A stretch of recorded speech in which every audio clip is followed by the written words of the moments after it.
In today's episode, I welcome my guest, Armen Shaw. So this guy is a sales rep for an international company that does pretty much insurance.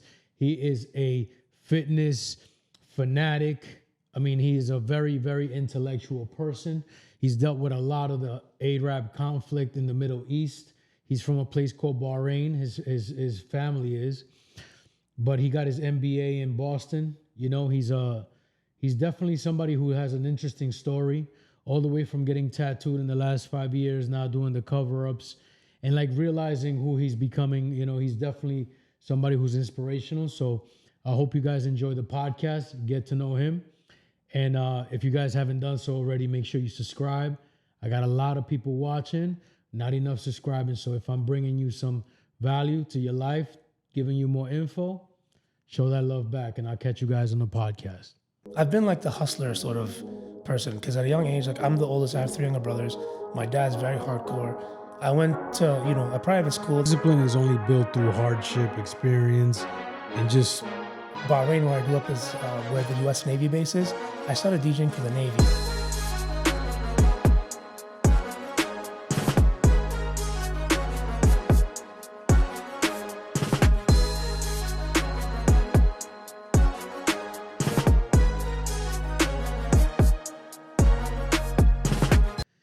So the fitness thing, man. I remember you had come in to the tattoo shop a while back. Mm-hmm. I remember we spoke on the gym before or after, but you came to get a piece done, and we were talking about getting some tattoos, right? Right. In the past 5 years, because I think that's when it started, no? It did, yes. Actually less than 5 years. Less than 5 years, 4 years? Man, yeah, I can't believe it. Time is running fast, but 4 years, how many tattoos have you gotten? I lost count. I'm like probably 70% covered, I'd say. 70%, like your whole body, like Yeah, my whole back is done. It's like a V taper sort of. Both sleeves. I mean, I've already started one leg sleeve. It's probably like 60% done. Yeah, both front pieces of my chest, my sides. So in 4 years, you cover 70% of your body in tattoos. Yeah. Why? It's something I've always been wanting to do, and I had a vision for the style, but I never executed upon it because it was like waiting for the right time. And then, when I hit my mid-30s, I realized there is no right time, especially when the whole thing happened in late 2020. I'm like, well, if not now, then when? What are you talking about? The pandemic. The pandemic, COVID Right. and shit? Right. So you started getting it right after? Basically during. During? Yes. And then a little bit after, no? And then once I started, man, like that's the thing, because I got linked up with one of, an artist who was out of Colombia, and he was really, really good. Mm-hmm. So I just was like, man, okay, he hooked me up with a really good deal. And I was like, bro, I'll be here like 2-3 times a week. Just trying to get covered. Well, not just that, because I had everything in my mind sort of set up, like the designs, a lot of quotes that I have. So yes, a lot of my tattoos do have meaning, but at the same time, a lot of it is also art. So the trash polka, Yeah. it's German from the 80s. It's very punk rockish, very hardcore, but it's very artistic. It's a combination of realism and a lot of like aggressiveness. Like you got the red splashes and this. I wanted it because it's unique. Not everybody has it, and it was very appealing for me. Yeah, for a few years I was running with the trash polka because it's like you said, it's very unique. It's also a mix of the red, the black, you know, some of my favorite colors. And the red reminds me of like almost like blood everywhere. Exactly. Kind of thing. I seen some tattoos where they had like helicopters and army scenes and shit like that. Dropping. It was a very like war-like type of art, man. I thought it was always cool. It's funny you say that because the very first artist I dealt with, I think he's the king of trash polka, one of them, the greatest in the world. He's actually out here in Miami, and he did my first 2 pieces. And I saw that there was a client, I think he was from like Nebraska, from all places, who pretty much had his entire body covered by this guy, Lewis. And he had that whole, I think he was a veteran, Army veteran. So like he had that whole helicopter theme going in his back, and it looked pretty sick. Yeah, it's pretty dope. It's pretty dope. That's something that I pedaled with, and I was tattooing for a while. So you got that going on. Like, you said you waited till your mid-30s. You were like waiting for the right time. There's no real right time. But you've had this want to get tattooed Yeah, for this whole time? and this I've never really shared with anybody, as funny as it's gonna sound like. So I'm Middle Eastern, I have like hairy body, and like at one point I'm like, you know what? I just want a laser, like Yeah. hair laser removal. I tried it a couple of times, whatever, and it faded. But then that's why I'm like, because once you tattoo, you can't do like laser on top, Yeah, right? yeah. That's still the whole bodybuilding thing, because you want that smooth look, and at a young age too, I was always like, manscaping, if you will, whatever they call it nowadays. And that was the reason why I delayed getting tattoos. But then eventually I'm like, you know what, like, fuck this, man. I'm gonna keep going back, because I don't think laser actually will permanently get rid of the hair. I heard of electrolysis, but that's a very slow process. And yeah, at one point, like I said, if I die tomorrow, I was like, I want to be fucking tatted. If you show me a man without a tattoo, you can't find a good story, man. A guy with tattoos full of stories, bro. So Right? Isn't that interesting? Because that's the thing too. Because most people are like, "Why this?" I'm like, "Well, I don't expect you to understand this Right, and that." right. And that's the beautiful thing about life, is that we all have a journey, and some things might make sense, other things might not make sense. Because as you're living your life, you'll start to discover and learn more about what you've kind of gone through and what you will go through. Yeah, yeah. How's like, for example, how's fitness and tattoos mix for you? Well, obviously, because here's the thing: it's an image, it's a look, right? For me, it's not about a project of vanity. Like I always say, one of my mentors says, "Health over vanity," and it took me a while to really understand, because mental health is huge, right? But then if you go ahead and apply yourself to living a healthy lifestyle, well-balanced nutrition plus training of some sort, you're gonna eventually, like, obviously have that look, the vanity look, right? And it's like clothing. Why would you want to look a certain way or dress a certain fashion when you have like a physique that you're proud of? And even with me, like, I'm not big into showing my body, whatever. It's for myself, and I fluctuate. I don't stay like very lean like year round. I like to enjoy myself. I do love to eat, and I'll drink here and there, but still, like, so having that mindset of like, well, I want to be healthy overall, but that doesn't necessarily mean that I'm shredded. I still work out, like I want to feel good. And then the tattoos, it just adds on, because like, like, okay, I want my shoulders to be capped. I want to see the separation in my biceps. I want legs, because a lot of guys, I feel like now, I mean, not in Miami, most guys do care, but then the worst thing is you see like someone all upper body, there's no symmetry, balance, proportion. Right. And although like I've never competed in bodybuilding, but I have an eye, you're an artist. And I think for me, it's because of the music side as well. So from a young age, like I look at the body, the tattoos, it's all art. And when it comes together, you have a nice physique, you're tatted, you have the pieces that sometimes if you get bad tattoos, they can hide certain muscle groups, but others can enhance and make it look a lot better. So it kind of all, comes around in that sense. Yeah, it's funny you mentioned that, because aesthetically, like when I was tattooing avidly, and even when I do once in a while, I look to do the tattoo in a way that flows with the body's muscles and proportions and things like that, along with the art itself. You know what I mean? So it's very, if you can make it very aesthetic, you can make the person, and you can enhance their look. And if you're going to already tattoo it, why not enhance the look, make it nice, make it fit, and make it for them. You know what I mean? So it's very Man, important. I want to share the story. So like, I remember, like, had it not been for my ex-girlfriend back in Boston, like I would have had my very first piece in 2008. We took a trip, we were in Montreal, and that's exactly what I ran into. Like an artist who's like, man, you have a great physique. He's like, like I'm going to work around your muscles and stuff. I'm like, oh, you're my guy. Yeah, Yes. yeah, Because and it's funny because the very first piece I was going to get was a huge text, says face fear. And I still have it on my back, but I wanted to just get a small one. He's like, no, man. He's like, you got a wide back, just have it like around. And he was like, it's going to take about 6 to 8 hours. So she's like, no, we're not here for that. So I'm like, all right, you know what? Maybe I'll come down. I was living in Boston at the time. So it's interesting, that didn't happen, because had it did happen, I would have maybe had a different, style. And I didn't know about trash polka back then.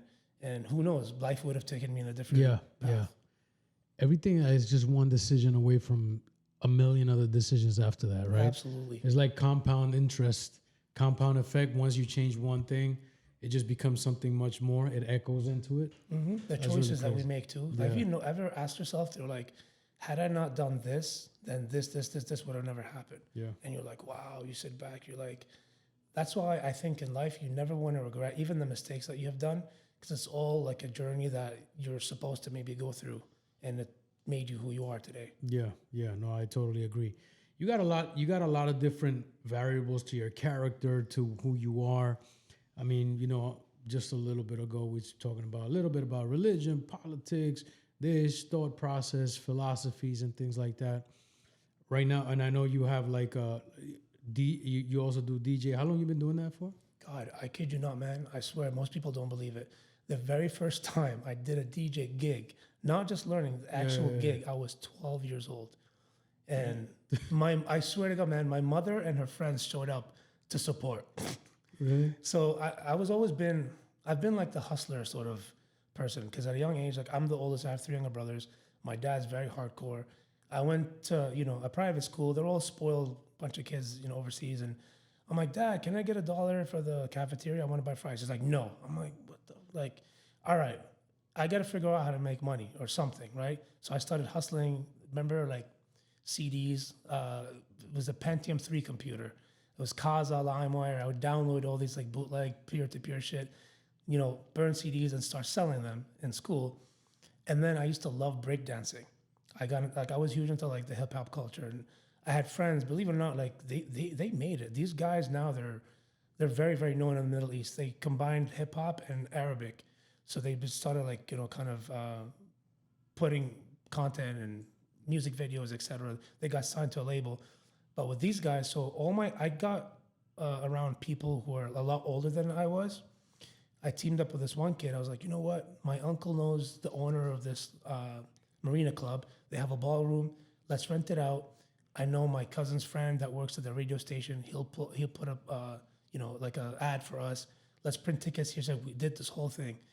And because I was trying to raise money to buy equipment. We sold so much tickets, half and half. That guy, piece of shit, 18-year-old kid, bailed, did not show up the day of the event. And I'm like, man, what am I going to do now? Fuck, how am I going to break even? How am I going to make this happen? Like, I'm fucked, you know what I mean?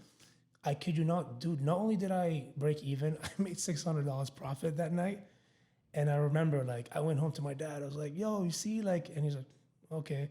Because, like, he's looking at me as like, my dad's like, grow up, come on, be a responsible. And, but it's interesting because, that being said, it's sort of shaped me into who I am. Eventually learning that, like, I'm actually good in sales. Like, I used to hate it because I'm like, I don't want to deal with people, this. But then when you're passionate about something, I was passionate about music, and then, a little bit in fitness, et cetera, coming down the road, I realized that was the eye opener. That was the day that sort of maybe like subconsciously I didn't realize I was meant to be that entrepreneur, like sort of creating something. So you think that was that moment when you actually, entrepreneured up? Yeah, man, because had it not happened, and I took that huge risk, right? And I took plenty of risks after that, because they heard how I mean, where I grew up, it's like a tiny island, but like, it's still very easy to kind of get to know people. And once the word got out, then people were like, wow, this like 12-year-old kid, like he's throwing these events and they're awesome. So then pretty much every middle school, high school started booking me. My first club gig, I was 15 years old. So Bahrain, where I grew up, is where the U.S. Navy base is. I started DJing for the Navy. And, because again, like, it was hip hop, reggae. I was into that kind of scene. And like, you have a local that came in. Man, like, it was so hard to even find records, because when I started playing, DJs who know this, is the first CDJ that I ever made was a CDJ 500 by Pioneer. And it would open up. You'd have to put the CD. You can't. It's not like nowadays, like, like, oh, you have a computer. We call them microwave DJs, because you have waveforms, and like you have even the sync button. It'll automatically mix. Now with AI, it's crazy. There's new technology, which is great. I'm not hating on it, but you had to use your ears, man. You have to understand music theory, because it's more than just mixing beats. I love turntablism. I was looking at like Jazzy Jeff, DJ Domination. That guy's like, who do all these tricks with turntables. You basically use a turntable as an instrument, cut, scratch. There's all kinds of different styles, and I wanted to like really get into that. I remember, so playing from that CDJ, like I said, you don't have to have that music ear to understand music theory in a sense of like the key of a song, not just like the beats per minute. A lot of DJs, they come in, they're like, oh, okay, especially like in house and techno. For the majority, like there's a range, let's say 120 to maybe 130 beats per minute. So it's easier, like, okay, you just adjust and that's it. No, man, it doesn't work that way. That's why when I started learning music production, I'm like, oh, wow, okay. There are certain synths, bass lines, kicks, drums, snares that will go together. You have to understand also like how effects is being used, like with certain frequencies that like filter, whatever that you want to apply to making music. There's a key. There's a chart actually. It's called the Camelot wheel chart. So just like any musician, there's like 1A. So it's like almost like a clock, right? So you have like 12, 1, 2, 3, like there's 1A and B. So if you really want to sound really, really good when you're mixing, you can move like either left or right, but I can't just mix like 12 with like a 5. So it's like a color wheel to visual. Exactly. As that is for audio. Exactly. But what is it called again? The Camelot wheel chart. And now there's actually a software called Mixed and Key that you can identify. So you throw in the track, it'll analyze it for you. But again, I was 12. None of that shit existed, bro. Right. I didn't even know what a BPM was. Like, I remember I would go buy records, and then I would only get them from the U.S. Navy because I had a connect there, so he would ship it from the U.S. because we didn't have like an actual record stores. And then I would just sit there. My uncle gave me my very first turntable, and I would be so frustrated. I'm like, damn, the needle keeps skipping. Okay, my hands have to be very light and stuff.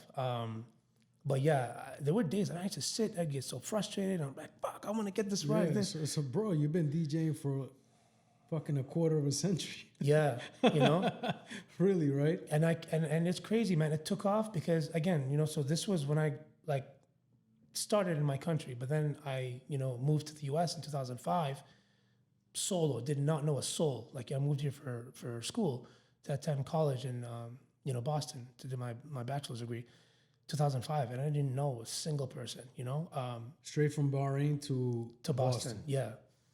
How did you make it? Was it like just for school? It was. Yeah. So, it's funny because, I went to a private school, American curriculum and all this. So in Bahrain? Yes. Okay. Because I mentioned we have like, the U.S. Navy bases. That was actually at one point, Bahrain was a British colony.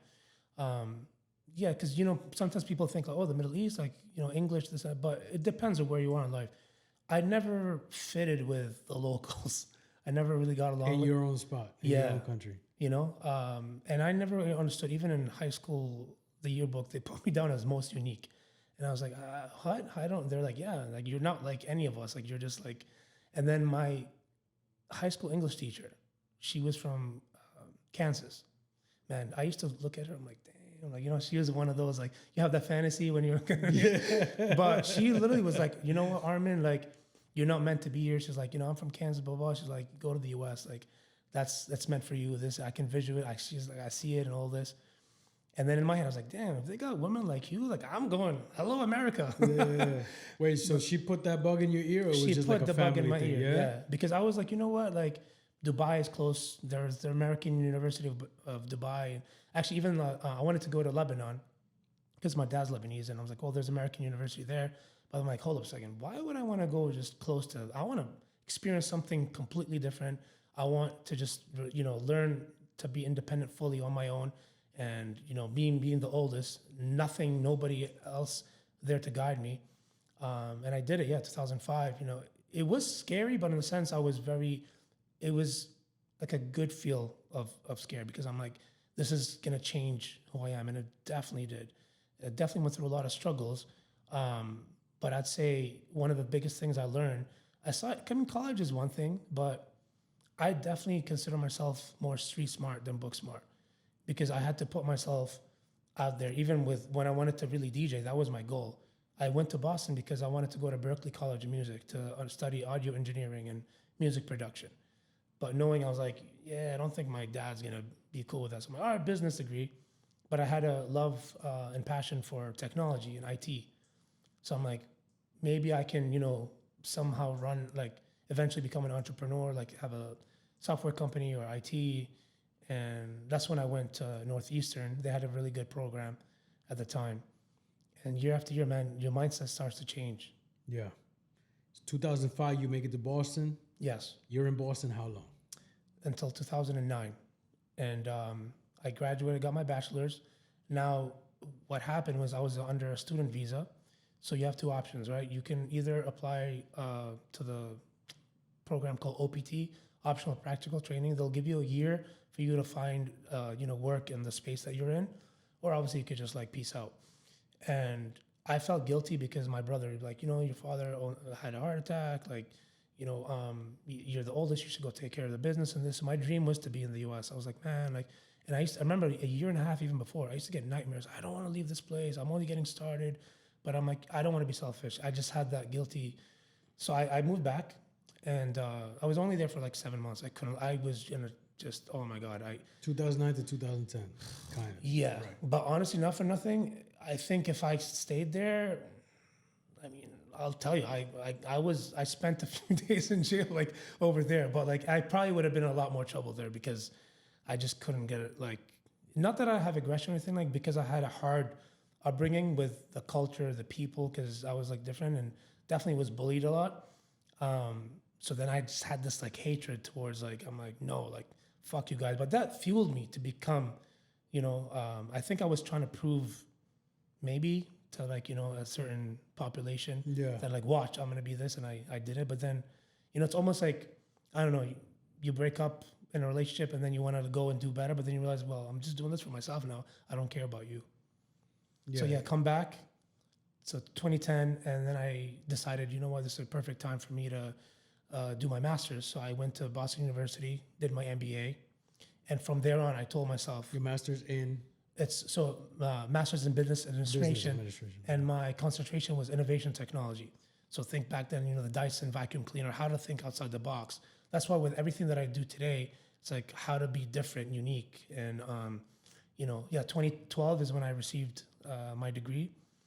I want to mention when I did my bachelor's, I graduated and I said I'm street smart more than book smart, but I somehow got summa cum laude, which is like a high rank. And I used to always be hard on myself because I think my dad was always like, when are you going to wake up? Like, stop dreaming, be this and that. And I used to think, oh, well, like, the DJing or even fitness, like, where is that going to take me? But I'm like, man, this is the US, the land of opportunity. Like, you can be anything you want to be if you set your mind to it and you work hard. But I had it tough because, again, it's the biggest thing was for me, and I'm so thankful till this day.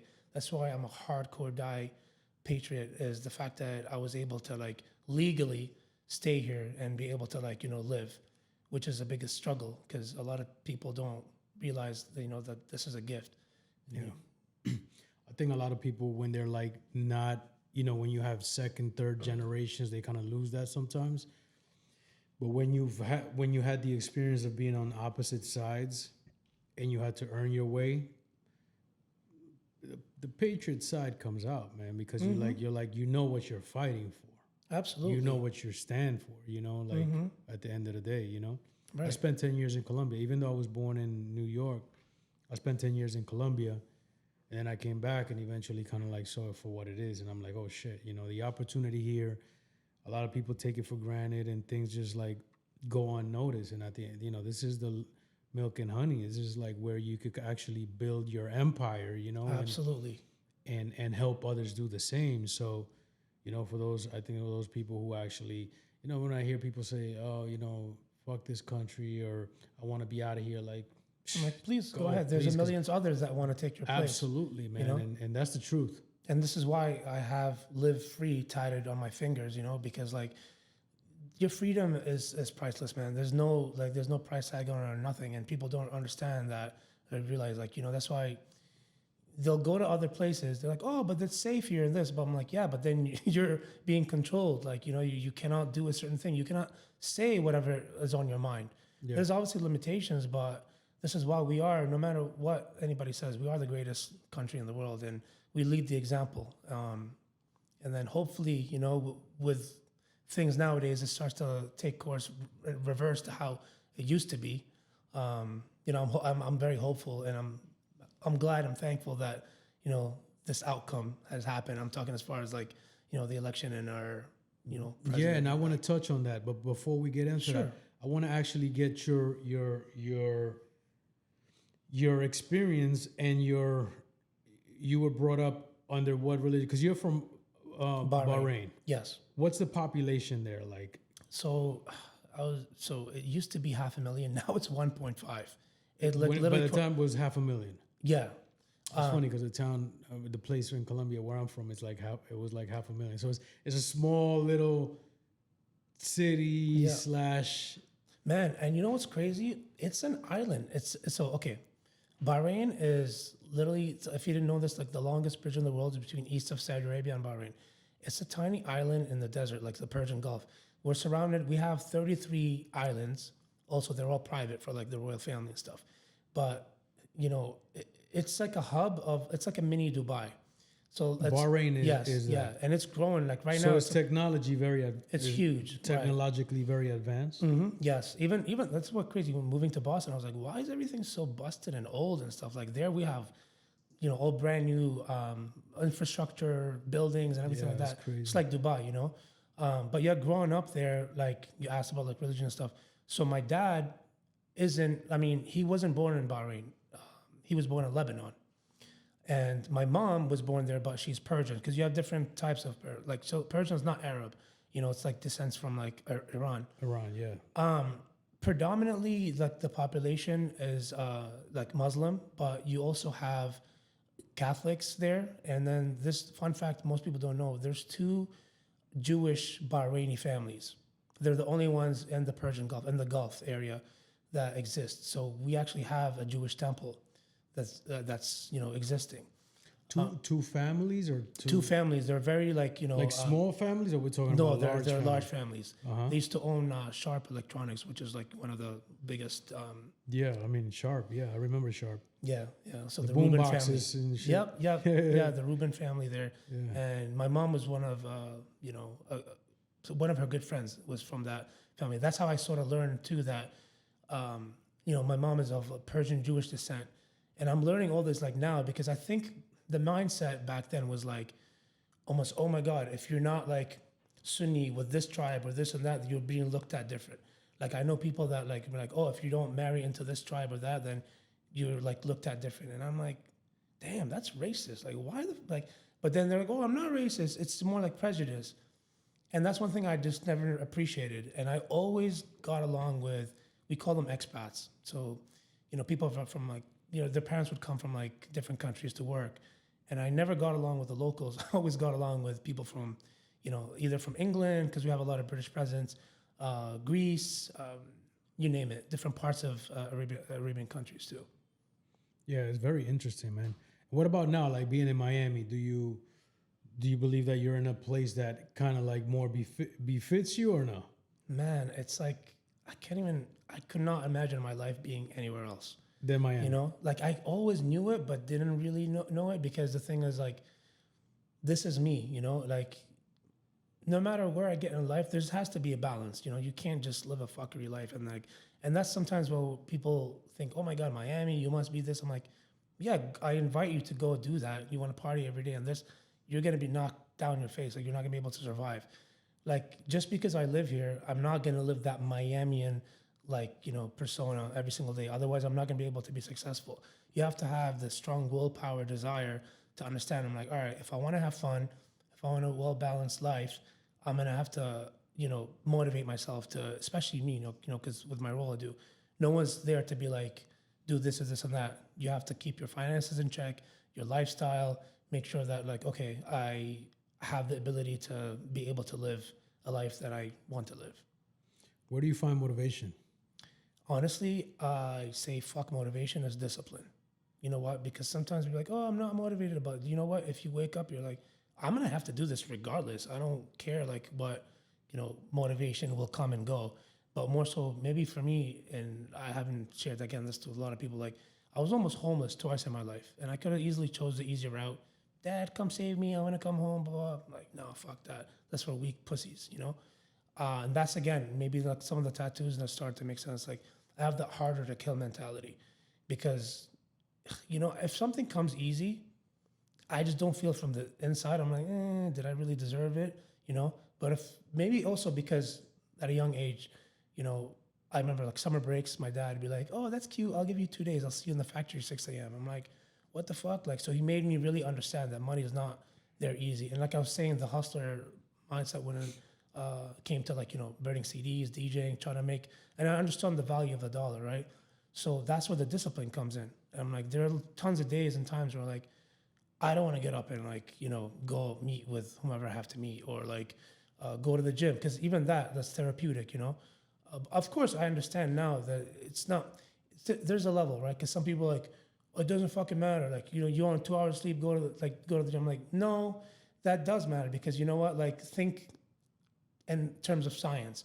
If you're really exhausted, your body's broken down you want to still rest and recover. It doesn't make you weak, but you want to be smart about things, right? But in terms of like the choices, the priorities, for me, of course, number one is like, finances. That has to come to where like, all right, am I guaranteed the next, few months or year, et cetera? And then everything else, can follow.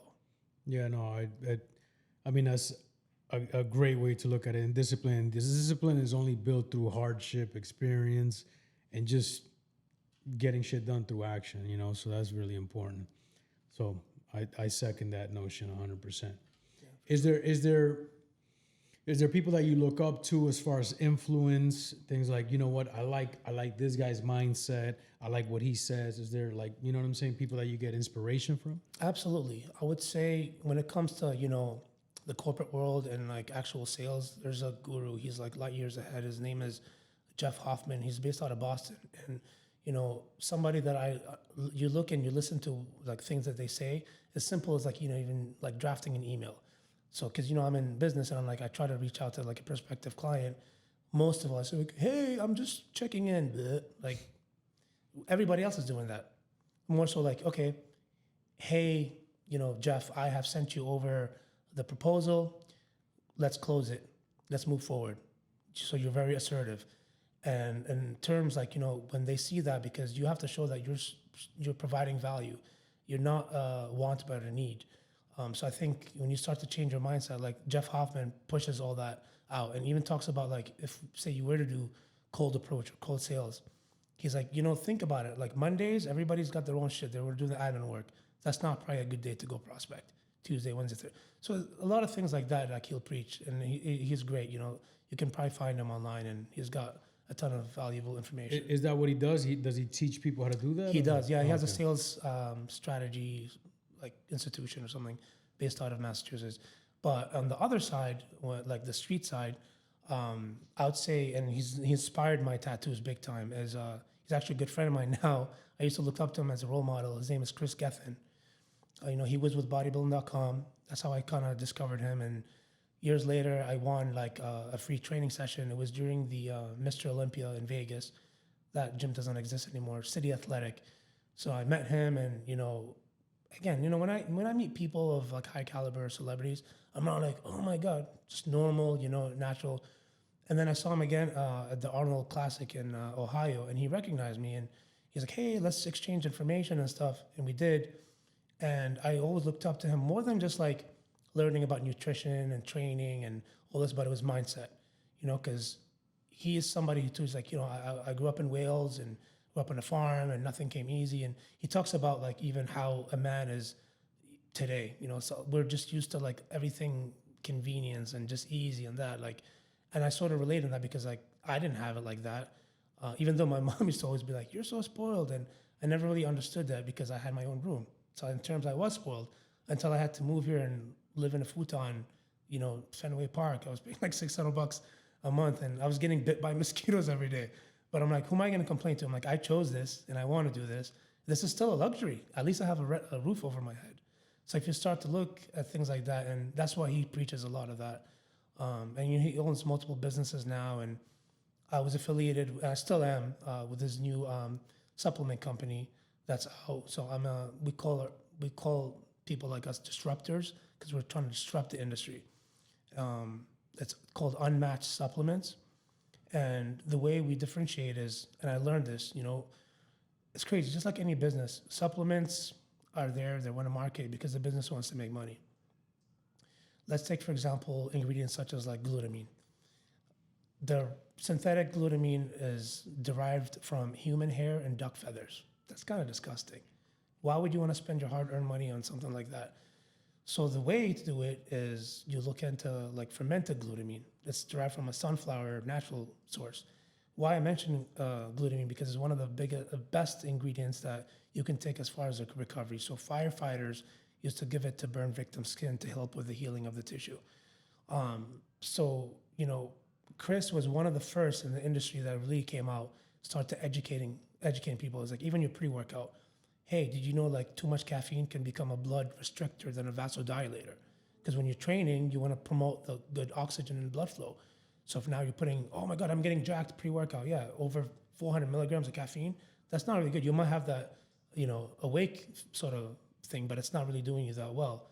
Even understanding things like recovery, like I see people like, oh, I train 7 days a week. I'm like, okay, like that's depending on your goals, but there is no way in hell. Come train intense, balls to the wall, 4 or 5 days. Like even if you're enhanced or whatever the case is, if you're, it's quality versus quantity. You know what I mean? And understanding the science, the anatomy behind training as well. If your goal is like, you know, to build muscle and stay healthy, active, because that's what people will confuse. They're like, well, I'm not a bodybuilder. I'm like, I'm not either. It's not about building, becoming massive, all this.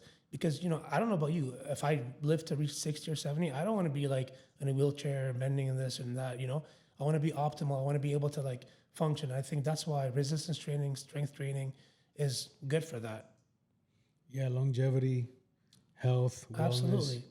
I've had a couple of different people in the podcast, you know, trainers, coaches, people who deal with, you know, supplements. And then, you know, recently I just had Rustin from Stem Cell Rejuvenation talking about, you know, those types of things. Is like, you know, I'm listening to it for the first time sometimes with the way that they've dived deep into these topics, and they're really talking about, you know, living a longer, healthier life. Because you know, one thing is to like, okay, you know, I don't know about you, but like, yo, like I wouldn't want to live long, and I'm like, you know, I got somebody who's got to take care of me and fucking pick me up. You know what I'm saying? So it's really important that we look into that now. Absolutely. I'm glad you brought that up, because you know what? The whole new concept and knowledge of the term biohacking is also out, and it's fairly new, but that's one thing Chris has been preaching for a long time. And I've been learning things like ice bath. That motherfucker can be in an ice bath for like 5 minutes. Bro, he's a savage. Like he lives in Boise, Idaho, and it's like snowing out. He just goes every morning. He just got so numb to it. But then the benefits for that, you know, earthing, grounding, infrared light sauna, even things like, you know, nootropics, which are like supplements for your brain. There's a plethora of different things, like how to biohack your age. There's a company called Glycin, or I'm not sure of the name exactly, but I'll send you. What they do is glycemic something, no? Glycolytic something. I can't think of the top of my head. But take some of the nootropics. So what they do is they measure you in terms of what is your biological age versus like your like age that you actually feel. And like, you know, he's 50. He came out as 26, which is nuts. You know what I mean? Did you hear about the guy who went and underwater and he locked himself away for like 3 months, and apparently from a biological perspective, they check him out and like all his neurons and everything just age, I think like 10 years he gained or something like that. Wow. You could literally test it. Because apparently being underwater in a pressure chamber without, I guess, getting the different pressures back and forth, just staying locked away somehow re-stimulates the cells and all that stuff, and it goes right back. You go back to you reverse age a couple of years. Absolutely, like, that's and so like you said, crazy. same with the stem cell, because you know I've heard a lot about it, and I growing up too, like I have really really bad knees. They crack really bad in my lower back, etc. So at one point I was, you know, whenever I'm ready, I heard like there's certain facilities in Colombia in particular that. Because I think there's I don't know the unit measurement exactly, but in the US there's a limit. to how much you can get. But There isn't like either Costa Rica or like Colombian. That could be a big differentiator. Yeah, I'm releasing the part. Like you'll see it. He talks about how in Colombia, they're next to like Germany when it comes down to like the top two facilities in the world. But over there, you get 95% of, I guess, the quality of the stem cells. Where here they only allow like a super low amount of percentage. So it's like worlds difference, you know? That's what they talk about. It's interesting, you know, because I think some countries might push the envelope and, you know, they're taking that risk, you know, and others, they might be like, no, we want to play it safe. So to each their own. But then, I don't know, in today's world, like, who can you really trust? I understand the majority, you know, sometimes, but then we're also in a world to where, like, you know, big pharma, et cetera, it's all about money. So, like, certain things that they will pull back and not want to provide because someone else is making money off of, you know, your pains and aches and all that kind of stuff. Of course, it's fucked up. What do you think about right now, RFK Jr. coming in? And today I saw it that he was named the health and human advisor. I didn't get a chance to read. I saw something very, very brief. I didn't get a chance to, but the direct. I'm so glad and happy because I mean, look at the man and like look at our previous like health director, like no comparison. And again, I wasn't saying like health over vanity, but again, the vanity aspect will come there because of practices of proper health. And the man is in phenomenal shape, you know, and that's 100%. The best. And that's crazy because he was preaching a lot of things, like even where I grew up in Bahrain, right? Like, man, the egg is so like bright and orange. And then here it's like yellow. And even with the like when I moved to the US, I'm like, wow, everything is so different. The cereal box is this Europe, Middle East, none of that, you know? And even not for like, I'm like, I started noticing, I'm like, damn, like, I'm like, I get it with the age difference and stuff, but still like, we need to clean up our food. And even this new generation, like the kids are like, look, they're 12, but they look like they're 16 or 18. Yeah. And you're like, wow, there's a few documentaries I watched too that, you know, that some of them scare you, but then others, like, it's just good for self-awareness. And I'm hoping, you know, that they truly do make a change and difference and he's be able to clean out all these like ingredients of our foods. You were talking about you like the, what's happening right now, at least in the country, with the new changes, the new, you know, Trump being in office, so you're more hopeful. Why is that? Where does that come from? So it's interesting because, you know, America runs the whole world, whether we like it or not. And that's the thing. It's not just like what's happening here. Again, coming from, you know, Bahrain. So the thing was, I never really understood until it really hit home and it made sense because I had conversations with people from like the royal family, especially with my brother. He has like really good ties with them. So Bahrain, you know, like I mentioned, it was a British colony at one point, but we have the U.S. Navy base there. So in 2009, Obama tried to do a deal with Iran. He gave them billions and billions of dollars in cash. And that's not me making this up. This is all public knowledge. So I mentioned Saudi Arabia, east of Saudi Arabia and Bahrain, the longest bridge in the world. The whole conflict in the Middle East was Saudi versus Iran. Iran is Shia, Saudi is Sunni, and they're two big, you know, movements, and they wanted to just prove their places. So Iran told Obama, okay, with the money situation, but give us Bahrain, because if we take Bahrain, we go into Saudi. And the way this affects me directly, because my dad is the only person in the entire country who manufactures paints and coatings made in Bahrain. So he has a massive factory. And obviously if something was to happen, you know, like of natural disaster or war or whatever you want to call it, insurance and stuff is not going to cover that. So not once, twice, 3 times they burned his factory. They were like, that does not happen in the Gulf country. They were rioting. So who's they? You're talking about Iranian operatives that came in because, you know, like they were trying to just cause destruction. It's almost like what we saw with the whole rioting and stuff like in different parts of our country. Chaos, exactly. Adding chaos. To just destroy the economy and because they were successful, you know, and obviously my dad's factory is very flammable in a huge area, so it causes massive, you know, destruction. So because of that, you know, I never really understood about my dad got his first heart attack, you know, like that was his bread and butter, his baby, like, you know, he inherited from his father and he put so much into it. and he has a family and stuff to take care of, and he got a heart attack from it. And so I blame, and then it's messed up, and how it correlates, because what happened is the U.S. Navy, they were supposed to protect us, right? Because anytime there's any sort of war, they'll take off from Bahrain to go to different parts to make sure that everything is on the clear in the Middle East region.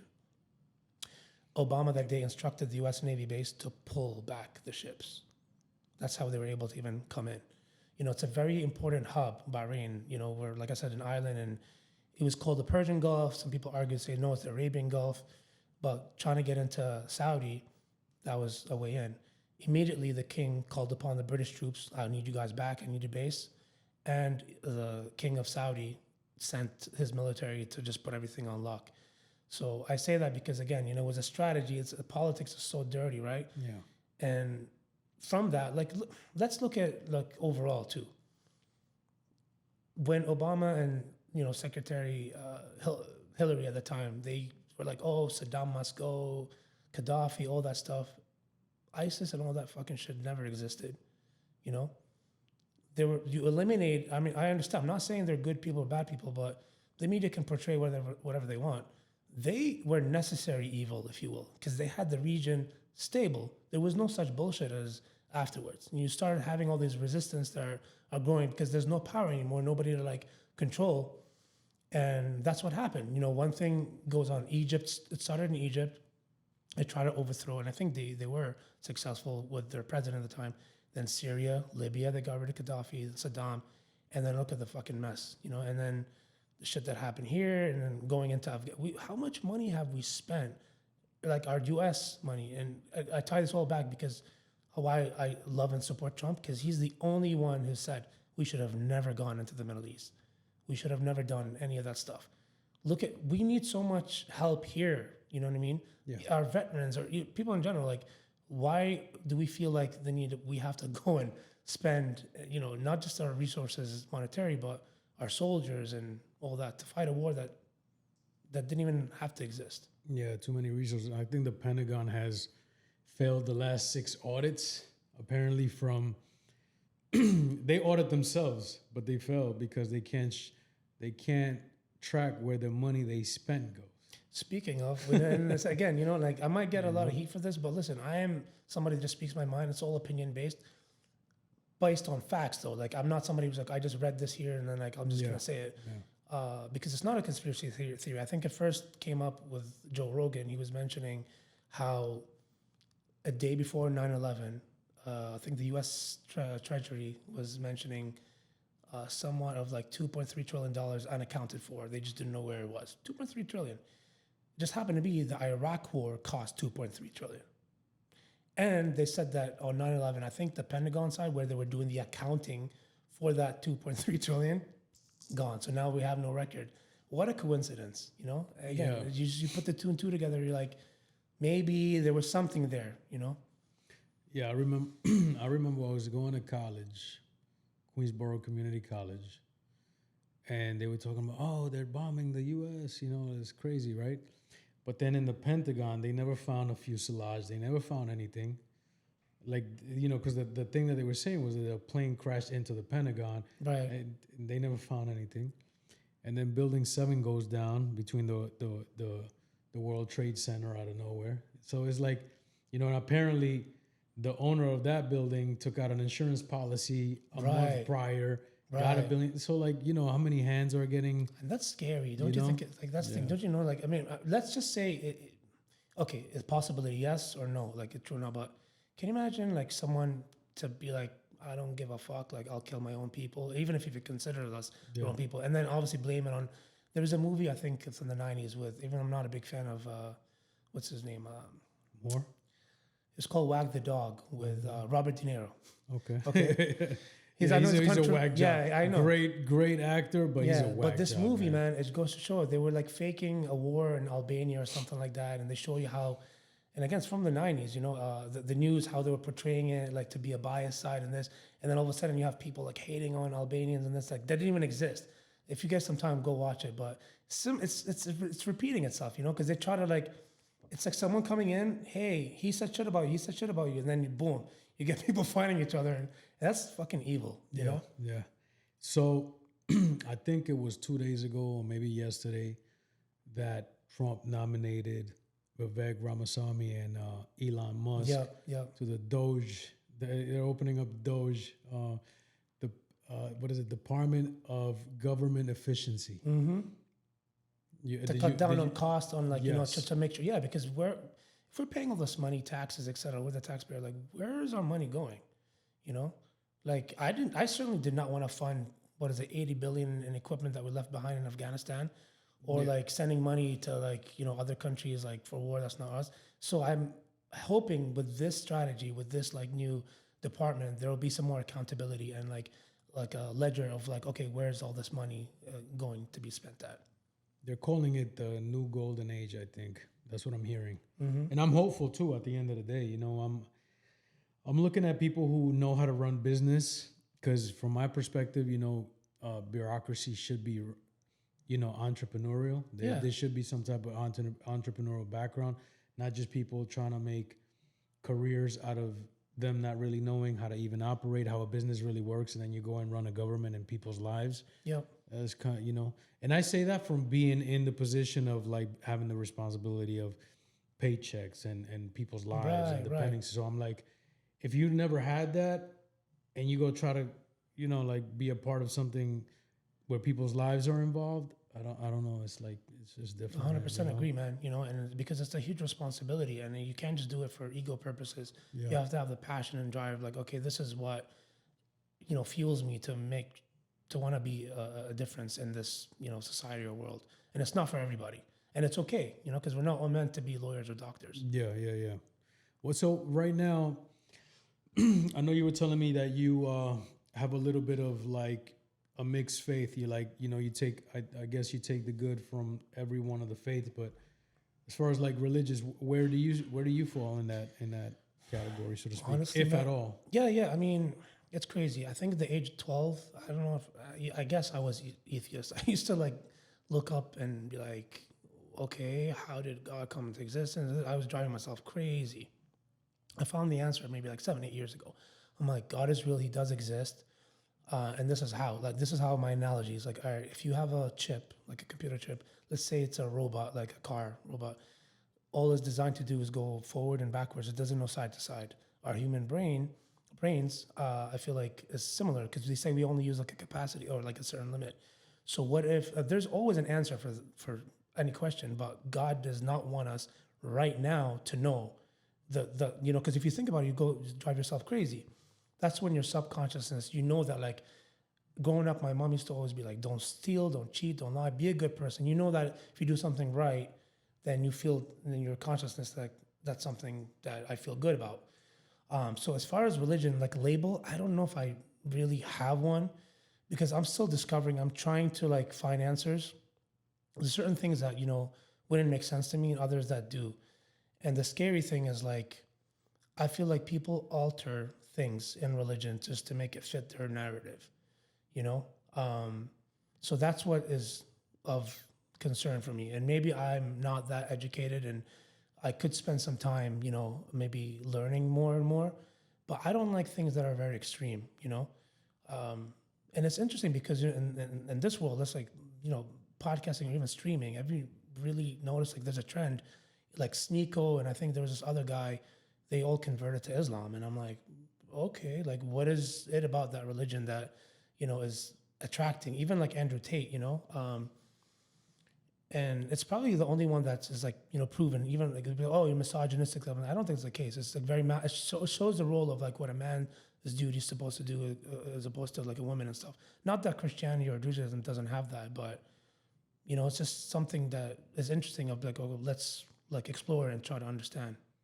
Yeah, and I think that's what life is about, man. You got to keep exploring. And even in your own, like, even if you do believe in a religion, why not question others and question your own at the end of the day? Because you have to come to your own terms and agreements within yourself. Because if you don't, forget it, you're a sheep. Absolutely, yeah, man. And, you know, I look at it as like spirituality, I think, is the biggest thing, you know? That's why the worst thing for me, and that's why I've stayed away from certain people, because like, if you don't do this, you're going to hell. I'm like, who are you to say that? Like, you know, like, just if I maybe don't do X, Y, and Z, but I know that deep down, like I have a relationship with God, like that doesn't make me a bad person or not, like, or go to hell or whatever, you know? Yeah. So No, I mean, I definitely do believe that.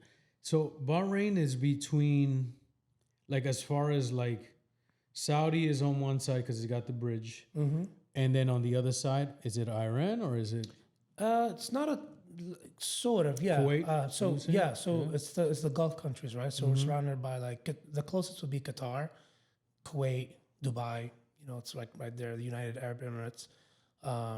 So yeah, in the Middle East, like the Arabian Peninsula region. Yeah, I'm just curious. like placing it and trying to understand because that whole. Well, I'll show you because it's a little like a dot in the map like of a the little world. It's dot. like, yeah. But it's 30 little islands. You said. It's surrounded by 33 islands. They're all private. So like everyone from okay, the royal, like you're not allowed. There's only one that like a quarter of it, they have like a destination. I think there's like a hotel and like a little tourist area that you can kind of go to. The rest, either like military bases or like, you know, this guy from the royal family, he wants to build his palace there. So it's just a private, like, Right. which is nuts. Yeah. That's a strategic point though for whoever. Oh, it is. owns Yeah. that A lot of like, even back, you know what Bahrain was known for is pearls. This is way back then. The divers and stuff, so many had sacrificed their lives. Like, they didn't have any scuba equipment or whatever. right. They used to go, there was the best pearls that you would get. Oh, Bahrain is also known to have one of the best gold that's out there. Really? Yeah. So it's got gold mines and It's stuff? got, yeah, I mean, Or it used to? used to, but now, I mean, there's still a little, but not as how it used to be. And even with the pearl, because, you know, a lot of the fake stuff that started coming out. But that's what it used to be called. There's something with pearl, like the land of, and it used to be also the land of a million palm trees. But what they end up doing, same with Dubai. It's nuts, man. They're like, you know, just dumping sand and expanding. So they have all these like islands and like even bigger areas that are like, it's basically, there were just water there. Yeah, and I think if I'm not mistaken, they have to constantly upkeep because eventually it loses the footing. No? Right. Isn't So that it's crazy? Because you think like, not that, I don't know, like some sort of tsunami or something can happen and just like, Yeah, boom, you're underwater. Or if you stop pumping sand, like this whole shit just falls apart. Like it's crazy, man. Yeah. But like even what's happening right now, they're building the wall that what is it, like a trillion? Not a $1 trillion project, but it's a very, very hefty project. It was like 200 billion. I was reading something. The wall that in Dubai, that's connecting it all the way down to the coast, and apparently people are going to be living. Instead of it being like a skyscraper, it's like just like a long. Oh, you're talking about like a flat. That's actually called, the project is called The Line, and that's The in Saudi. Line with a wall. Yeah. No, you're close. You're close. You're close. I think you're building the wall. Hey, I'm impressed to actually know that, and I don't even know how I know that, but The line, yes. man. But you know what's line. crazy? Because sometimes things will happen in the Middle East, and people come like, "Hey, what do you think?" I'm like, "Bro, I don't fucking know. I'm American. Like, I live here. Like, my knowledge. The last time I was there was like, you know, like X amount. But no, but you know, But you live there. yeah, it almost reminds me of the movie Inception. Like, you know, it's like, so how, because it's supposed to be just 5 miles long, so you can get from one end to the end in like just a few minutes, I think. Yeah. Yeah, I mean, crazy. I don't know, man. Like, I mean, Saudi has changed dramatically because the new crown prince, he's very, very open. And finally, what I was saying, man, it's crazy. Bahrain is like the Vegas of the Middle East. Dude, we have clubs, alcohol, prostitutes, you name it, right? Saudis are fucking wild, man. They would like take the drive across the bridge on the weekends. Dude, you talk about people that party. Those motherfuckers. So it wasn't closed off then. No. And Saudis, bro, like it was very extreme. Like you go out, you don't see women all covered up. There's no movie theaters. There's no this. Right. But now it's finally opened up. They finally, I think, allowed music. There's movies and stuff. From what I heard from friends and family members. When was the last time you went? 2019. 2019. Okay, so you kind of have a fresh. Yeah, kind of, yeah. But then I spent a week or so, and it's funny. I mean, I share this. Like, I have a clean record. Like, you know, I've never been in trouble with the law or anything like that. Yeah. And listen, you know, you have a dog. I do too. I'm a huge animal lover, and my dog's my world. And I don't blame the country. It's fucking airline. You know, they fucked with the wrong person. And long story short, like, yeah, I just, you know, I'm somebody who's like, don't fuck with me, because like, you know, and I spent some time behind bars, and I'm not gonna lie, I would have been there a lot longer. The prosecutor was like, you're looking at some serious time. And for them, that moment, I was like, fuck, like, you know, I was like, why did I just do it? But I still don't regret what I regret because they were trying to take my dog away from me. I flew with him and stuff, you know. Did they? Nope. Because I was like, well, so over my dead body. Okay, so you had to do it. Yeah, and then and then thankfully I took him home. Then my parents took care of him, and then I was like, now I'm ready. Now fucking take it. But yeah, and it's not their fault, but the fucking airline, they were like, well, I mean, I had a little paperwork. It was just all a misunderstanding, but because of my action, and luckily, and that's where connections, man. We call it in Arabic wasta, so you know who you know, right? And the crown prince, because connected with him, he's like, drop these 5 charges, delete it off his record as if it never happened. He's free to go. Then when I came out the next day, sir, I'm like, oh, sir, all right. Really? Like that? Yeah, but that's what people complain. They're like, I don't know what it's like over here, but you talk about rights, man. I was in a fucking basement, even though it's like 5-6 days. Like, dude, there was no clean water. You can't shower. You can't, brush your teeth. I didn't even get like proper food. You can't make a call. Like, you're treated like shit. And I'll never forget. There's no crazy crime there. Most of it is like, people who are like expats that come from like Southeast Asia and who are like overstayed their visas or whatever. But where they moved me to, I guess it was an Asian guy that came in, and they said that he was caught like eating like human like parts or something like Cannibal. that. Yeah, and I was like, and he was like, I'm like, why are you here? And he was trying to explain to me. I was like. But then he saw me, dude. I was like fucking pushing 240. I wasn't tatted or anything at that point, but I'll never forget. I was wearing a New England Patriots t-shirt, and I look scary as hell, like Yeah. So because all the time, and then I was sitting there like, oh yeah, try it, like peace through strength. Yeah, basically. Yeah. But in my head, I was like, fuck, please don't like. I couldn't really sleep, but yeah, it was an experience. That's fucking nuts. And in your day, aside obviously from doing the DJ gigs and stuff like that, because that's your passion. But during the day, as in your everyday entrepreneur 9-to-5 type of, you're doing insurance, no? Like you're selling. Yeah. So is that just like like it's I love it. It's way more than 9-to-5, and I love it because you chase after, you can determine what you make, and the possibilities are endless. Insurance in particular, what I do is employee benefits insurance, right? So I work for a benefits administration company where actually, to me, I reached out to them when I was trying to join the company. I'm a regional sales director, and my job, I have the entire South Florida territory. So I work with brokers. There's 2 ways for a company to receive benefits, either through like a PEO, which is, they do their payroll, et cetera. And then also you have like through brokers, just like realtors that will show you property. So then a broker will package up like, all right, insurance carrier, like, you got the Florida Blues, the Aetnas and Humanas, et cetera. They'll put together a medical plan, ancillary benefits. Where I come in is we offer the actual products. So things like a flexible spending account, a health savings account. We deal with a lot of like, IRS documents that are like with compliance. So like ERISAs, Section 125s, things that like business owners have to like file. And, I work indirectly with the brokers to be able to provide them those things to their employers or clients. So right now with the new administration, would that affect you in any way? It's interesting you say that. So I learned like literally like 3 months before the elections even took place. I'm part of an association called the NABIB. They're all things benefits. They just actually had a meeting today in the Broward chapter. And we had a lady that came from the White House. She was in Congress actually, had a conversation. And that's when I was like, man, wow, this is crazy. Like I'm in that sort of industry. And she said, she's like, I'm not being biased. I just want to explain the difference between, the Trump administration and versus this administration. And, which is nuts. The reason why we offer these products, because this is tax saving. You can, if you're not on 1099, you're an individual, contributor, like you can obviously write your books and do however you want. But if you're on W-2, these things are made because they're going to, assist you in not paying taxes. You allocate certain monies for your medical expenses or et cetera. So I, learned that like with the Kamala administration, this Congress member who came from the White House said that she was trying to eliminate that so you still get taxed on it. With Trump, he didn't want to do that. In fact, he's even trying to get us more tax saving. That's why she was like, it's important for you to understand these things to educate people, business owners and stuff. Like, because then employees, like, it's like, well, you're gonna take that away? Like, that's kind of fucked up. Yeah. You know. But it's interesting because like these things do affect us on a daily basis, and working in that sort of industry, I was like, man, it's kind of cool when you make a change, and of that caliber. Yeah. Yeah, and the thing is, people say, politics, stay away from that, stay away from religion.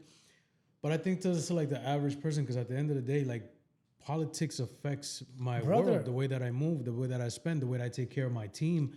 So I gotta be on top of this shit. I'm not just like not paying attention, Absolutely. And not for nothing, to each their own. I get it, but at the same time, me personally, like, I'm a sapiosexual. Like, if I was to ever date a girl, like, I'm sorry, if you're like an airhead and stupid, I don't care how hot you are, it's unattractive to me. You have to understand. Just like, someone like, I don't care about this. I'm like, yeah, but then, so I believe aside, every great man is a greater woman, because, she's your support system.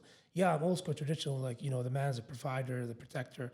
But if you don't understand these things, because if I'm like a business owner and stuff, and you're like someone like, oh, I just care about like this and that, but like you don't understand the monetary aspect, the economy, and like, outside of the things, like you're a force together, you know what I mean? Yeah. And that's why it's important for you to know these. You don't have to be an expert in politics, but you have to at least understand the things that will affect you. Even though you think, you just can't be like, I live in a bubble, I'm not gonna listen to this and that. Don't let it affect you to where like some people get very carried away, like, listen, I have friends who are completely on the other spectrum when it comes to political beliefs. I still love them. That's the beauty about the US. You can agree to disagree and don't hate each other based on your, belief system. But it's also important to understand that we have the right to make and vote for whatever we believe is the right thing. Yeah, and that's the freedom that you're talking about. That's your tattoo. Is that your most meaningful tattoo, or which one is? God, I think the quotes, right? So like right here in my arm, it says, sometimes standing for what you believe means standing alone. I think that would definitely be my favorite and what I stand for, because I think the biggest accomplishment in my life is when I became a U.S. citizen. I don't think anything else can top that, because that was my dream, and I did it all through like the legal route, and it's not freaking easy. When did you get your citizenship? 2013. 2013. Right now, to the people, like right now, all the illegal immigration coming into the U.S., just, pretty much raping the borders. You know what I'm saying?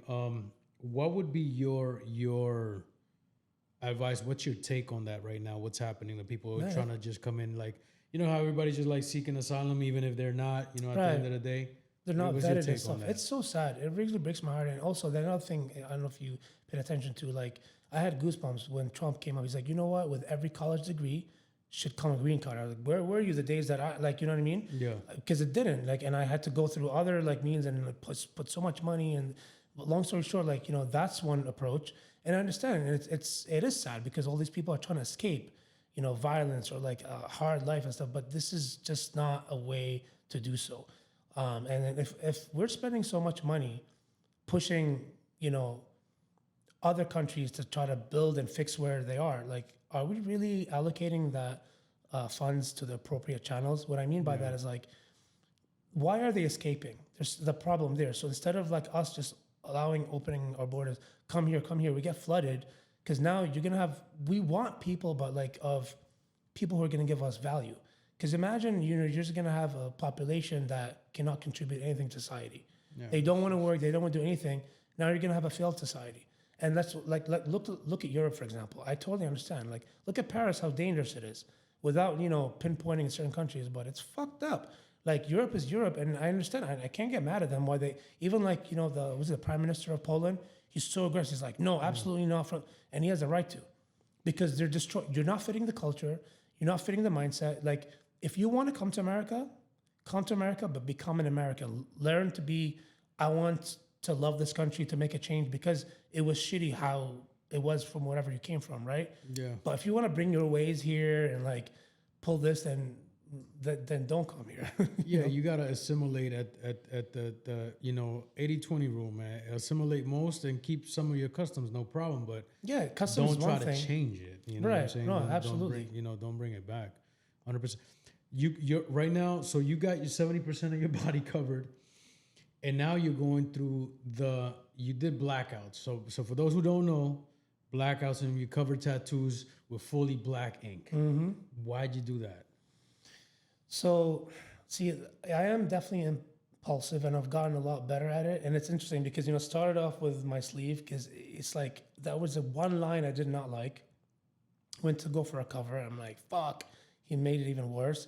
And then the only way is to go bigger and bigger and bigger. Now you have a certain area blacked out. I'm like, fuck, there's no what's the word I'm looking for? Like not symmetry, but like There's no balance. there's no balance or like flow. You know what I mean? Because it's not like and because I have aesthetic. and I have that artistic look. Right? Some people it doesn't bother them. That's sort of what happened with my neck. I had two pieces, and the thing is like in the beginning, again, because I work a corporate job and stuff, I never thought that I'm just gonna blast it. I wanted to, but I'm like, I'll test the waters. I got a small piece that didn't go too up above like my collar shirt. Then like, well, no one's saying anything. Okay, let me do more and more. And then I was like, well, no one's saying anything. Fuck it. And I just kept going. But then it got too messy because I had just random pieces, and I'm like, fuck. And all it took was one guy. I was trying to get a geometric pattern in the front, and I rushed him. I rushed the process. I was like, fuck. Now what? I look like a clown. I just want to clean it up. So then I was like, okay, eventually if I ever did decide to like laser, but I don't want to deal with getting laser while I look like this. Let me just clean it up to the blackout with just one clean look, So if I rock a suit, like it's just, one design. I mean, it looks aesthetic. It looks like almost like your hairline is still going down type shit. Yeah. Which is cool. But then you know what? I was fortunate enough. I had this therapist. She owns a clinic, and her husband is also a tattoo artist. They're out in Fort Lauderdale, and she's like, "Hey, would you be interested? We'll shoot a documentary, and you'll go from like basically blackout to like clean, and we'll do it." I'm like, "Absolutely, I would love to, have that experience." And I've done 1.5 sessions. I say 1.5 because the first time I went there, I did the whole thing. Yes, it's fucking painful as fuck, but that's the thing too. Because then I told myself, I'm like, "Come on." You preach being harder to kill and all this. Just sit there and tolerate it. It's not even the pain I tolerated, but then afterwards it was very difficult to like move my neck because I looked like the Michelin Man. Like it was just so inflamed. It bubbles up. No. Oh, it did. And I was like that for like 2-3 weeks. You did your neck. All the way. You said 1.5 sessions. So I did the whole back, the back of my neck twice, and I'm gonna go back to do the front. It's every 8 weeks or so. Yeah. What are they telling you? How long is it gonna take for them to like? I mean, I'm starting to see something like it's a lot lighter at certain parts. You know what I mean? And I'm guessing I don't know. It might take maybe 9-10 sessions. I think it's gonna be. You got to be patient. So like a year or so. But at least while I'm doing it, it's not like I don't have that messy design in there. I'm doing this because I learned. Yes, I definitely want to still be inked, but when I decide after I'm clean and clear, I'm gonna design the whole thing with whomever artist, and even though if I get it in bits and pieces, but at least I have the whole thing planned out. And I think that's the thing, because it's different when you're creating a sleeve or just getting random pieces. I think the neck, and you'd know, from a perspective of a professional, that I think if you want to have a whole thing, you kind of have to design it beforehand. That's what I tell people. I'm like, especially when they come in with like no tattoos and or nothing on the sleeve. My process is like, let's make believe we're building. You have a plot of land, beachfront property, and we want to build a home. Do you want a pool? How many rooms do you want? All of that. Because it's like, you can't just start by building the pool and then you build a house. It's basically what I'm trying to say is like, you got to have it well thought out and planned out from the beginning, almost architecturally. Absolutely. You know what I'm saying? Yeah, and I see if I was to go back, but I do live a philosophy of like, you can never regret what you've done, but maybe the impulsive side, because like I said, I linked up with this tattoo artist and he had a great deal. And I'm like, man, if not now, then when? I rushed a lot of it, but then had it been different, it would have been a whole different story, because I would have had it a lot more thought out. Because at the time, I was like, this is too good to be true. Like, I don't think he realizes it. I mean, just like milk it, Take it. Yeah. Which, I mean, again, you know what? For the most part, like, 55%, 60% of it it's solid. There's a few things, it needs some touch up, and you could do some cover work, but that's normal. I think it's a journey of learning. I don't think there's such thing as perfection. That's what you learn. Like, sometimes some people maybe they're not that comfortable in their own skin. And one thing I'm a huge fan of, like, there's people like that have certain scars and stuff, and they get tattoos over it just to hide that, which is a great thing. We have that option. Yeah, absolutely. Right now, what would you say success means to you in terms of like, you know, life and in terms of everything. Yeah, like as a complete person in this world, you know, obviously you have financial, you have, you know, mental, you have physical, but from a complete package, like what does success mean? it's the ability to ask myself like every single day, like, am I doing the maximum I can, given the fact that being a realist too, like, you know, some people like, it doesn't matter, no matter what, do like, you know, you have to do the X, Y, blah, blah. Okay, that's fine, but like be realistic also, because expect the unexpected. Like there are times like you might get really sick, or, you know, God forbid, like, you know, last week I was in a severe car crash. So like you have to plan out these things, but at the same time have these goals. For me, it's all about like, okay, 1 week from now, 1 month from now, am I still the same? That's not a good thing. It's about consistently evolving and changing to the best of my ability, but also not being extremely hard to like set goals that I will not be able to attain or achieve. So I'd rather set like even when I do, you know, my deals and stuff, they're still above what, you know, most should get, but then I'll try to have them realistic, and I always want to overachieve than underdeliver, because then it's a disappointment. So I think success is understanding that like, hey man, like I don't necessarily have to be a millionaire and like have blah blah blah. Be content and happy with what I have, because you know what? You never know. Some of these guys, you have this exterior image, like you look at them, oh my God, they're so happy they have X, Y, and Z. You don't know that. They might have some, and so I think success is finding the, you know, ability to be like, I'm happy and thankful for what I have, and just keep doing the best you can every single day to just better yourself.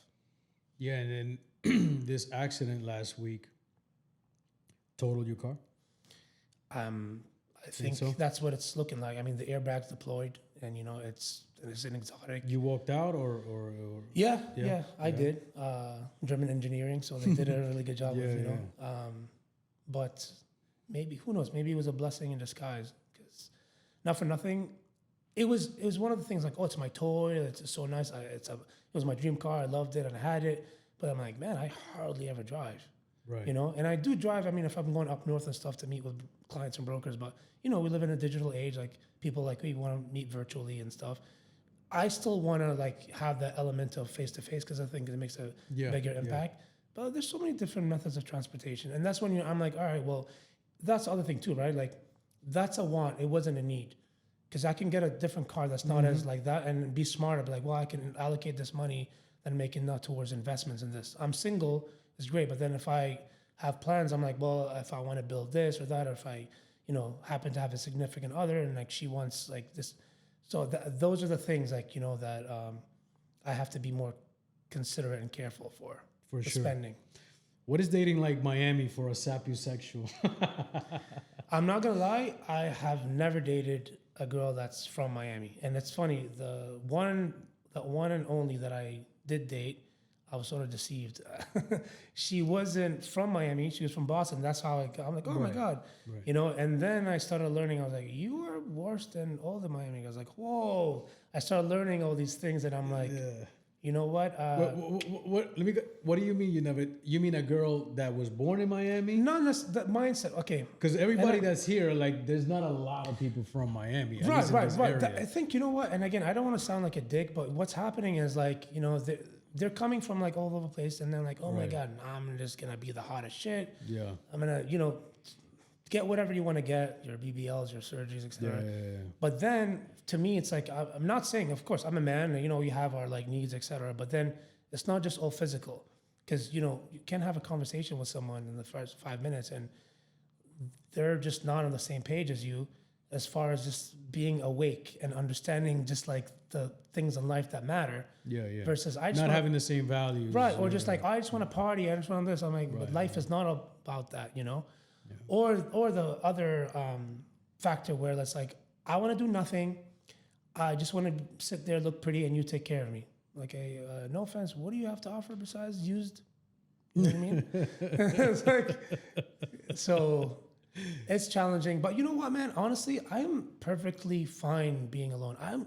It's actually scary to me, the fact that I would have to share my bed, even though I have a king bed with another, you know, chick. And I'm so comfortable just having my own kind of like thing, and I'm so like organized and neat. Yeah. Remember like times I'm like, damn, fucking her hair's everywhere, and it's like, you know, like this, and even my dog, like, you know, the last girl I dated, she hated my dog, and I'm like, you gotta go. That's not gonna work. That's funny as fuck. Yeah. I mean, I guess it's a challenge. Yeah, but you know what? It'll happen. You never say never, you know. But yeah. it's funny because my boy, I think he just moved, but he used to be like, you know what, Armen, if you ever do, because he got married. I don't know if it lasted. He's like left the country. He's like, you got to import. Yeah, it's like just I'm like, what? You know the passport brothers or bros? Yeah, people go to different. I don't, bro. You know, to me, I don't know if that works. You know why? Because my perspective has always been, you know, my family's from Colombia. I'm from Colombia.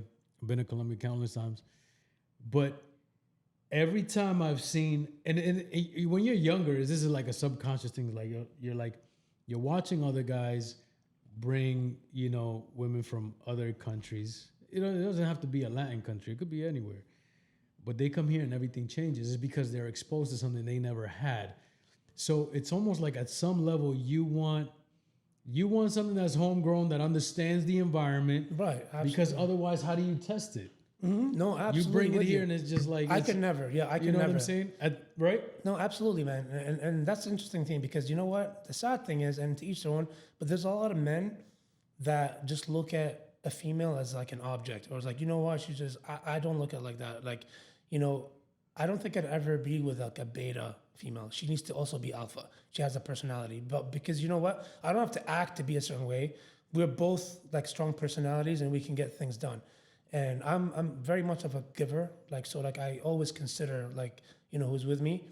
And yeah, our values have to align, our ethics, morals, and this. And I think it's, you know, it's crazy because in this world that we live in, so many guys want to feel like, I want to have the power or this. Like I have a lot of female friends, and they've told me like, you know, we've dated men who like make less than us, and then the man feels a certain way because he's not like man enough. In my head, I'm like, I don't know if I'd let's say that's the case. You make more than me, I would not feel less of a man, because there's other things that I can contribute and do that's not, you know, monetary related, that will make you feel like you're with a real man. Yeah, that's why I say that there's a lot of different factors. Absolutely. It's not just, you know, financial is one thing, and this is an important thing, right?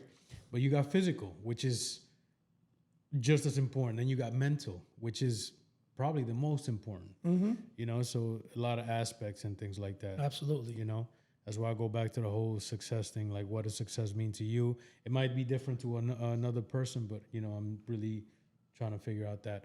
What does a day in the life of Armen look like? Like, are you training 6 days a week, 7 days a week, 5 days a week? What is, you know, what's your nutrition? Yeah, so the sweet spot for me is, I'd say 4 to 5 max, you know? Regardless, like there are times where like I'll just, you know, pick up the intensity of my training. I'm more dialed in and focused. Like, not necessarily like, when I say intense, people confuse it with like, oh, he's trains heavy and stuff.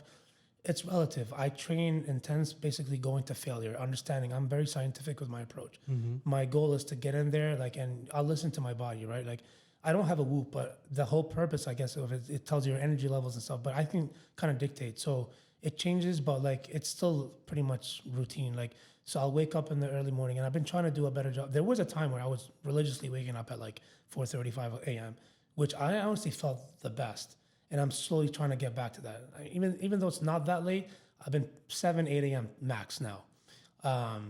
And I used to always train in the evenings, but I'm starting to like shift it to go earlier, either first thing or maybe when I'm taking my lunch break, noon or 1-ish. I am trying to do a better job as far as like getting back to my nutrition. I don't eat junk all the time, but like, man, there was a point I lived like a bodybuilder. I never competed or anything, but I was doing 6 to 8 meals every 2 hours. There was a period where I was like 3 years, not a single drop of alcohol. I was so committed.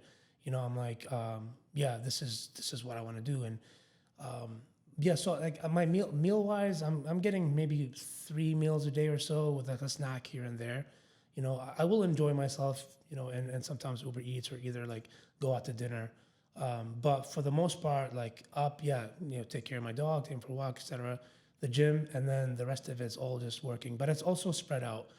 So I have my home office set up. Then I'll move around my building. I'll take my computer to sometimes go to the Starbucks. A lot of it, I have to also be out on the road at least 2-3 times a week with a meeting with brokers. So whether it's like either in the Coral Gables area, Doral, up north, West Palm, Palm Beach Gardens, I have a lot of agencies that are out there. Okay, I mean it sounds like a very free lifestyle. Yes. But you're in charge of it, and you got to keep discipline. Otherwise, absolutely. Otherwise, you fall. Yeah, and that's what I say. Like because, but that's what the issue is. I think today with a lot of people that want to get into sales and entrepreneurship, they're like, "Oh, I'm just gonna go ahead and start my business." Okay, but you have no foundation. You think it was always like that for me? No, I worked for an institution. I remember like one of the biggest staffing companies in the world, Robert Half. Dude, it sucked. They were like 8 to 6, but I would show up at like 7:45 a.m. Everyone's at their desk. No one took lunch breaks, suit and tie every single day, smile and dial, this, that. No one left. And you're like, damn, what the fuck? And it was micromanaged. Everything they look into, like, they will always like be on top of you. And I was so stressed because I'm like, fuck, the stress should be coming from me closing deals, not like someone on top of me, like listening to my calls, this and that. But had I not gone through that, I would have not gotten any better. Yeah. So I think you have to pay your dues to get to that. And everyone's like different, look at this generation that we live in. There's people making crazy amount of money just streaming, doing this or that. I'm not, against it, but like it's still not the average norm, if you will. Yeah, but I think even at some level you're getting all that financial success, but you're not getting probably hands in the real life, in the real world. So true. You start, there's a lot of deficiencies in different things, Yeah. From what I gather, that's what it seems like. Absolutely. And if it's something that's going to come to you so easy, you can easily lose it because, Right. you think, oh, I can just make this amount in a day or two and spend it. And then next thing you know, you're like, fuck. Like, Yeah. What's next for your projects in life? What are your goals? What are you trying to accomplish? So you mentioned the DJing thing. I did take a little break for like a while, but I got inspired to come back at it. Like I also, aside of just DJing, like I was learning music production. I haven't actually put anything out, but I've been learning to, sort of get into mastering some of that so I can put some originals out and do some remixes. As far as DJing, I will have a new residency. It's actually at FABEL in Wynwood, starting on your birthday, December 6th. December 6th. Every Saturday I will be there. Now everybody knows where my birthday is. Yeah, see? And for those who don't know, like it's a very, so again, I'm 37 next month and I'm not like a raver or anything like that. Like, so even with the music that I play, it's a very upscale, trendy rooftop lounge. They serve Mediterranean food. There's hookahs and stuff. So it's a, chill vibe. Yeah. So that's as far as the music side. But also, what got me thinking, because I'm like, being in that industry, it's very lucrative as well, So I'm trying to find that balance of like, eventually, I have the backup and foundation of a large enterprising company when it comes to like, the insurance thing. And that will always stay there. And I worked in staffing prior. I was briefly talking to you about that. I want to look into having and owning my own LLC and trying to build upon that. I think to be successful, you cannot just have one, apple. You have to have multiple fruits in that basket. Yeah. So different, and then you play a little bit left and right until something does make sense and resonate. Yeah, diversifying, man. Diversifying, absolutely. You gotta have a lot of eggs in that basket, especially nowadays.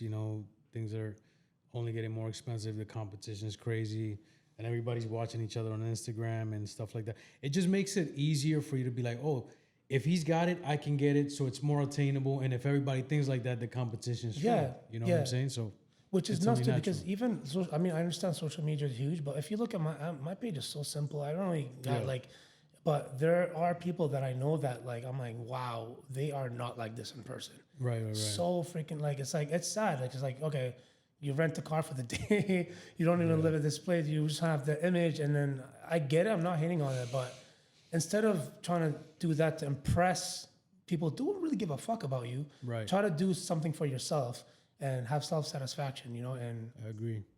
That's why, that's what Empire is the Way is really a place to like share genuine life experience, advice, life. You know what I'm saying? So absolutely. So if people want to reach out to you, get a little bit of your life, advice and things like that, where can they find you? Instagram? Absolutely. I'm active on Instagram. It's my name, Armen Shaw. And also I'm on LinkedIn. I'm heavy on LinkedIn because of, the corporate, I have some good connections. And that's the thing too, you know how it is. Your network is your net worth. And being in the space of like, not just employee benefits insurance, but HR, previously worked in like the space of IT and engineering. I love networking with people, and I always like to even make introductions. So, anybody who was in that space, I'd love to, connect, and we're always out. But Amazing. those two sources, I'd say LinkedIn and Instagram. Well, aside from that, man, I appreciate you being a part of this. Thank you so much for you sharing your story. Of course. Thank you for inviting me. And I look forward to a new golden age here. Absolutely. Amen. Thank you, my brother. Thank you. Appreciate you. Absolutely. 100%, man. Yeah, And this has been Empire is the Way all day, every day.